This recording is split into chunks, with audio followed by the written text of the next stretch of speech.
Welcome to my channel.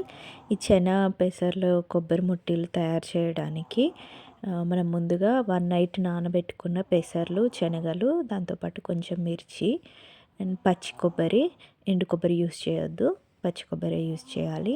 So వీటన్నింటిని కలుపుతూ కొంచెం ఓమ కూడా యాడ్ చేసుకుంటే బెటరు. జీలకర్ర యాడ్ చేసుకున్నా ఓకే, బట్ నేను ఎక్కువగా ఓమ యూస్ చేస్తాను.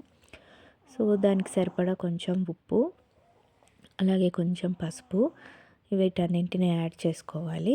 యాడ్ చేసుకొని మిక్సీ పట్టుకున్నాక ఇది కొంచెం గట్టిగానే పట్టుకోవాలి, ఎక్కువ వాటర్ యాడ్ చేయొద్దు. కొన్ని కొన్ని వాటర్ యాడ్ చేస్తూ ఇలా కన్సిస్టెన్సీ ఇలా ఉండేలాగా చూసుకోవాలి, అంటే మన గారెల పిండిలాగా వచ్చేట్టుగా.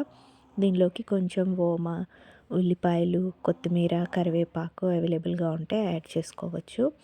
అండ్ ఇందులోకి కొంచెం అల్లం వెల్లిగడ్డ అండ్ మీకు కారం ఇంకొంచెం యాడ్ చేయాలి అనుకుంటే ఇందులో కొంచెం కారం కూడా యాడ్ చేసుకోవచ్చు. లేదు పచ్చికారం కావాలన్నా కూడా కొన్ని మిరపకాయలు ఎక్కువ వేసుకున్నా సరిపోతుంది.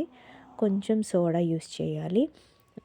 ఇందులోకి బియ్యం పిండి కలుపుకోవచ్చు కొంచెం, బట్ నేను బియ్యం పిండి బదులు జొన్న పిండి యూస్ చేస్తాను. జొన్న పిండి అయితే బాగుంటుంది, ఇంకా క్రంచీగా వస్తున్నాయి. నెక్స్ట్ ఆయిల్ వేడయ్యాక దీన్ని ఇలాగా గారెలాగా వేసుకున్నా సరే, కొంచెం రౌండ్గా బాల్స్ లాగా కంటే ఇలా కొంచెం బిస్కెట్స్ లాగా ఒత్తుకొని వేసుకుంటే లోపల వరకు మంచిగా ఉడుకుతుంది. బట్ దీన్ని మాత్రం మీడియం ఫ్లేమ్లోనే కాలవాలి, చాలా మెల్లిగా కాలుతాయి. అలా అయితేనే లోపల వరకు కాలుతుంది, లేదంటే లోపల పిండి పిండి ఉండిపోతుంది.